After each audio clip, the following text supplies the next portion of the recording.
साहब बड़ी हलचल मची हुई है कल से वीडियो आने के बाद से। ये वीडियो पहले कहाँ पर थी? कुछ टाइमिंग के ऊपर बड़ा एतराज़ कर रहे हैं अपोजिशन जमातें कि ये पहले कहीं पर थी और अब अचानक से आ गई। और दूसरा ये भी शो किया जा रहा है कि शायद ऐसे मौके पर रिलीज़ करके इदारों को दबाव में लाने की कोशिश की जा रही है। मज़ीद फर्दर क्या एक्शन होने जा रहा है? क्या आपका कॉमेंट है इस वीडियो पे?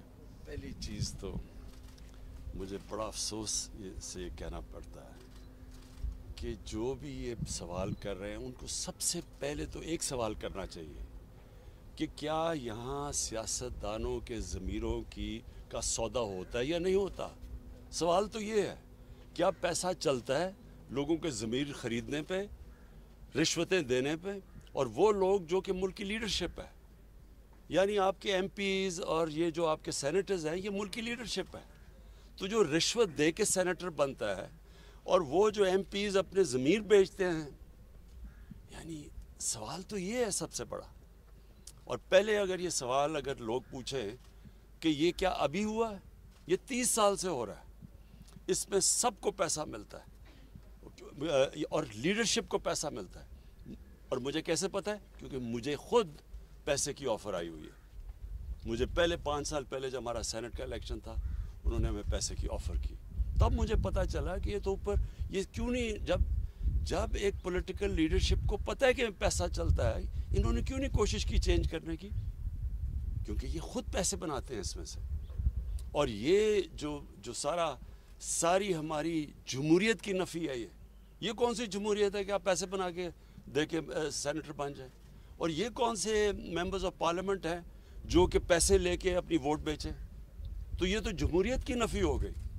और ये सवाल पूछना कि वीडियो मेरे पास थी, मेरे पास अगर ये वीडियो होती तो वो जो हमने 20 लोग निकाले थे, उन्होंने 2 ने तो मेरे पे केसेस किए होते, मैं अदालत में क्यों ना ये वीडियो ले जाता अगर मेरे पास होती। हमारा वकील जो 2 साल से जब जा रहा है अदालत में, तो वो वीडियो दिखा देता, केस ही ख़त्म हो जाता अगर मेरे पास ये होती पहले। सवाल ये नहीं है, फिर से मैं कहता हूँ, इन लोगों ने ये चोर जो अपने आप को सियासतदान कहते हैं, ये जो पीडीएम के अंदर ये जो सारी अपनी चोरी बचाने के लिए यूनियन बनी हुई है, इन सारों से सवाल ये पूछना चाहिए कि जब आपको पता था 30 साल से, तो मैं तो बाद में आया हूँ, 30 साल से आपकी पार्टी पावर में है, क्यों नहीं आपने इसको रोकने की कोशिश की? प्राइम मिनिस्टर साहब ये बताइएगा कि आप अभी आपने आप चीज़ों को छुपाने पे बिलीव नहीं करते, सारी रिपोर्टें आप मंजरेआम पे ले आते हैं। ये आप कई दफ़ा फरमा चुके हैं, कह चुके हैं कि मुझे ऑफ़र हुई थी माजी में, तो आज ये बता दें कि वो ऑफ़र किसने की थी, कौन सी सियासी जमात थी, कौन सा फ़र्द था, ताकि उसका भी चेहरा सबके सामने आया जो आपके पास गया और पैसे लेके ऑफ़र की कि सेनेट की सीटें बेची जा सकती हैं, खरीदी जा सकती हैं। मुझे एक आदमी ने ऑफ़र नहीं की, कई लोगों ने ऑफ़र्स भिजवाई हैं कि अगर आप हमें इस सेनेट की सीट दे दें तो कहीं हम इतना पैसा देने के लिए तैयार हैं, आप शौकत खान हमें दे दें। इस तरह की ऑफ़र्स होती है। एक मिनट सुन लें, देखें, एक ने नहीं दी, कईयों ने दी है। और ये मुझे नहीं मिलती, मेरे और लोगों को जो और मेरे मसलन जो समझते हैं ना पार्लियामेंट्री बोर्ड में है, उनको भी लोग पैसे ऑफ़र करते हैं कि जनाब अगर सेनेटर बना देती थी।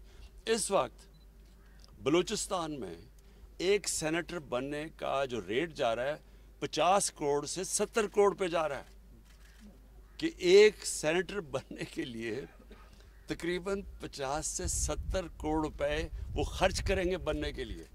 तो मुझे बताएं कि उन्होंने क्या बलूचिस्तान की, वो जो इतना पैसा खर्च करेगा वो कोई हातम ताई तो नहीं है, वो आके पैसा बनाएगा। तो पैसा किससे बनाएगा? पाकिस्तानी अवाम की खाल खींचेगा, पाकिस्तान का खून चूसेगा, इस तरह ही पैसा। कोई वो 70 करोड़ रुपया, कोई 50 करोड़ रुपया ऐसे तो नहीं खर्च करता। प्राइम मिनिस्टर साहब ये बताइएगा, प्राइम मिनिस्टर साहब ये बताइएगा, अभी आपने जिस कादिर ने वीडियो का जिक्र किया, सर ये इसमें जो जिन्होंने पैसा लिया, जिन्होंने दिया, वो तो सामने आ गए। इसके नतीजे में जो सेनेटर्स मुंतखब हुए, आपने तो कल कार्रवाई की और अपने वजीर कानून को आपने हटा दिया, लेकिन इसके नतीजे में जो सेनेटर्स मुंतखब हुए, आपको नहीं लगता कि इलेक्शन कमीशन को उनके खिलाफ आर्टिकल 62-63 की कार्रवाई करनी चाहिए? और साथ ही सर, इस वीडियो के आने के बाद मौलाना फजलुर रहमान ने आपको उनसे सियासत सीखने का मशवरा दिया, इस पर भी कमेंट करते सर। देखें, इसमें जो ये इनकी जो लीडरशिप है दोनों मेन पार्टीज़ की और फजलुर रहमान, ये सबको पता है कि पैसा चलता है। और फजल रहमान तो सबसे ज़्यादा पैसा बनाया इसने, इसकी पार्टी में तो वो सेनेटर बन गए जो JUI में नहीं थे, वो बाहर से आके सेनेटर बन जाते। कैसे बनते? सवाल तो इनके ऊपर करना चाहिए। और देखें इस वक्त सबसे इम्पोर्टेंट चीज़ क्या है, सेनेट इलेक्शन आ रहा है। अब क्या हमें जब पता है कि ये पैसे की पूरी एक सियासतदानों की मंडी लगी हुई है, रेट्स फिक्स हो रहे हैं, तो क्या हमने इसी सिस्टम के तहत इलेक्शन करवाना है? जब ये दोनों पार्टीज ने चार्टर ऑफ डेमोक्रेसी में वाजे कहा था, इनके चार्टर में लिखा हुआ है कि ओपन बैलेट होनी चाहिए। पिछली बारी ये नून लीग ने बार कहा कि जब ओपन बैलेट होना चाहिए, मैंने तायद की नून लीग के हाँ जी ओपन बैलेट होना चाहिए। आज ये क्यों पीछे हट गए हैं? मैं तो ये सवाल पूछ रहा हूँ।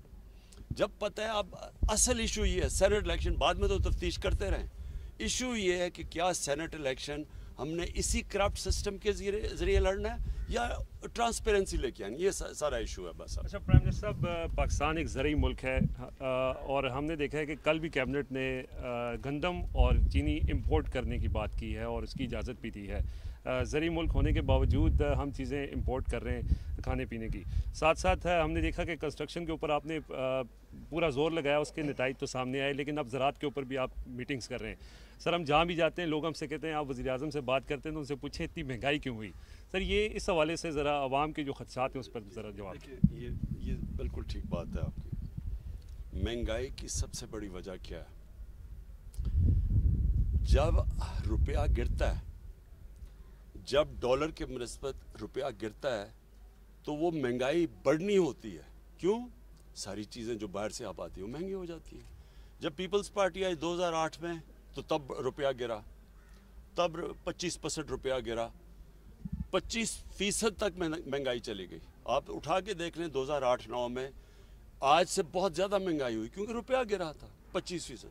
हमारी बारी 24.5% रुपया गिरा जब हम आए। और वो रुपया क्यों गिरता है? क्योंकि जब आपकी इंपोर्ट्स ऊपर चली जाती हैं, एक्सपोर्ट्स नीचे चली जाती हैं, डॉलर ज़्यादा मुल्क से बाहर जा रहे होते हैं बजाय अंदर आने के, रुपया गिर जाता है। रुपए की डॉलर की शॉर्टेज होती है, वो डॉलर ऊपर रुपया नीचे। जब रुपया नीचे गिरता है, तेल महंगा, तेल महंगे के मतलब सारी ट्रांसपोर्ट महंगी, उसका मतलब बिजली महंगी, आधी बिजली तेल से बनती है, गैस आधी गैस बाहर से इंपोर्ट होती है वो महंगी, उसके बाद दालें महंगी, 70% दालें बाहर से आती है वो महंगी, घी वो बाहर से आता है घी महंगा, और फिर जब बाहर की कीमतें बढ़ती हैं फिर महंगी, पेट्रोल की कीमत बढ़े फिर महंगी।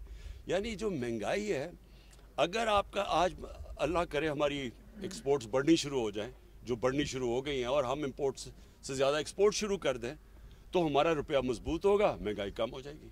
सो ये याद रखें कि ये सबसे बड़ी वजह।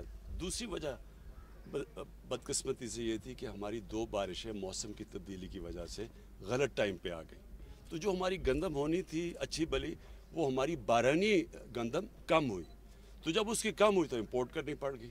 अच्छा खान साहब, एक तो वीडियो आने से आपके मौक़िफ़ की तायद हो गई कि जो हॉर्स ट्रेडिंग है वो होती है, साथ साथ जो है अपोजिशन जो है वो कहती है कि आपके जो अरकान असम्बली हैं वो इंटैक्ट नहीं है, इसलिए आप लोग जो है ओपन बैलेट से इंतखाब करना चाहते हैं। सेकेंडली लॉ मिनिस्टर को सैक कर दिया, जो बाकी लोगों के नाम आ रहे हैं जिस तरह परवेज़ खटक साहब, और कहा गया कि वहाँ पर स्पीकर हाउस के अंदर सारा मामला हुआ, तो उनके खिलाफ भी कोई कार्रवाई का प्लान है? उनका क्लेम है उन्होंने पैसे लिए वो क्लेम। जी देखिए, सबसे बड़ी चीज़ क्या है कि जी हमारे मेंबर जा रहे हैं या नहीं जा रहे हैं, ये इशू नहीं है। मैं 5 साल पहले तो मेरे मेंबर आ नहीं जा रहे थे, मैं तो 5 साल से लगा हुआ ओपन बैलेट की। मैं तो जब ये नून लीग ने कहा कि ओपन बैलेट होनी चाहिए, मैंने तो तब तायद की उनकी। तो ये तो अब से नहीं मैं कह रहा, जब सबको पता है कि सेनेट के इलेक्शन की वोट 30 साल से सबको पता है कि वोट बिकती है। मेरा सवाल यह है कि इन्होंने क्यों नहीं चेंज करने की कोशिश की। और फिर ये जो कहना कि हमारे मेंबर जा रहे हैं या नहीं जा रहे, ये याद रखें गवर्नमेंट के लिए ज़्यादा आसान है, हमारे लिए अपनी जितनी हमारी सीटें हैं उनसे ज़्यादा हम ले सकते हैं, क्योंकि गवर्नमेंट के पास पावर होती है। इसलिए तो गवर्नमेंट में आके कोई बदलता नहीं है, बाहर कहता है, गवर्नमेंट में आके नहीं करते। हम गवर्नमेंट में बैठ के कह रहे हैं कि ये ओपन बैलेट होनी चाहिए, जबकि मैं आज आपको कह रहा हूँ कि यही लोग रोएंगे जबकि देखें जी तहरीक इंसाफ की सीट से ज़्यादा मिल गए हमें सेनेटर्स, ये लोग रोएंगे। अभी मैं आपको कह रहा हूँ क्योंकि हम ज़्यादा सीटें ले सकते हैं। हम एक मुल्क में चेंज लेके आ रहे हैं कि जब करप्शन ऊपर से शुरू होती है, जब आपकी पॉलिटिकल लीडरशिप करप्ट होगी तो क्या थानेदार और पटवारी ठीक हो जाएगा? ओके जी, आखिरी सर अब्बास समर टीवी से सर लाइटर मूड के अंदर सियासी बातें हो गई। आपके सियासी फॉलोअर्स के अलावा क्रिकेट के फॉलोअर्स भी बहुत हैं। 18 साल बाद साउथ अफ्रीका को हमने रावलपिंडी में सर शिकस्त दी। टीम पूरा साल बहुत सारी क्रिकेट उससे खेलनी है सर, कुछ तवज्जो दे रहे हैं सर? मईशत के ऊपर भी आपको अपडेट्स मिलती होंगी, क्रिकेट के ऊपर भी अपडेट्स मिलती होंगी, तो क्या समझ रहे हैं कि सर बेहतरी की तरफ हम जा रहे हैं? पूरा साल पाकिस्तान के अंदर सबसे ज़्यादा क्रिकेट है, अच्छा अचीवमेंट। देखिए सच आपको बताऊं तो मुझे क्रिकेट के ऊपर कोई ज़्यादा टाइम नहीं, बल्कि मैंने मैच भी नहीं देखा। मुबारक तो टीम को देता हूं, लेकिन मुझे मैच देखने का मौका नहीं मिला। लेकिन मैं आपको एक चीज़ कहना चाहता हूँ, जो बुनियादी स्ट्रक्चर है पाकिस्तान क्रिकेट का वो ठीक कर लिया। जो मैं बड़ी देर से कह रहा था कि इलाकाई क्रिकेट होनी चाहिए, ये ठीक हो गई। अब इसमें से वो पाकिस्तानी टीमें बनेंगी जो कि वर्ल्ड बीटर्स होंगी। अभी तक हम अच्छी टीम है, हम वर्ल्ड बीटिंग टीम नहीं बन सके अभी तक। उसकी वजह ये है कि हमारा जो बुनियादी क्रिकेट स्ट्रक्चर था वो गलत था। हिंदुस्तान ने अपना स्ट्रक्चर ठीक कर लिया है, हिंदुस्तान एक दुनिया की बेहतरीन टीम बनती जा रही है। हमारा स्ट्रक्चर क्योंकि ठीक नहीं है, हमारा टैलेंट ज़्यादा है, मेरे हिंदुस्तान से बहुत ज़्यादा टैलेंट है यहाँ, लेकिन हम जो हमें जिस तरह की परफॉर्मेंस देनी चाहिए वो हम नहीं दे सकते। तो असल चीज़ ये है कि जो बुनियादी स्ट्रक्चर है वो ठीक करें, वो इन्होंने ठीक कर लिया। अब इसके ऊपर बिल्ड करेंगे, थोड़ा टाइम लगता है, जो टैलेंट पॉलिश होने में 2-3 साल लगते हैं, लेकिन इंशाल्लाह हमारी टीम वर्ल्ड बीटिंग